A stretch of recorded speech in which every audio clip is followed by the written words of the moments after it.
परदेसी न्यूज़ के मोदी नाज़रीन अस्सलाम वालेकुम। ओमान से आपको खबर देते चलें कि ओमान में अगले महीने से मसाजिद में जुम्मा की नमाज अदा करने की इजाज़त। ओमान अगले महीने से उन अफराद को जो कोरोना वैक्सीन की 2 खुराकें लगवा चुके हैं मसाजिद में नमाज जुम्मा अदा करने की इजाज़त दी जाएगी। अरब न्यूज़ के मुताबिक ओमान के वज़ारत मज़हबी अमूर का कहना है कि वो अफराद जिन्होंने वैक्सीन लगवाई है मसाजिद में जुम्मा की नमाज इजाज़तनामा हासिल करने के लिए ऑनलाइन अप्लाई कर सकते हैं।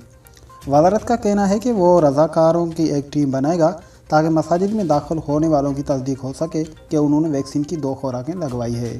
बयान में मज़ीद कहा है कि मसाजिद और उनके इन केसेस को 25% गुंजाइश पर चलाया जाएगा।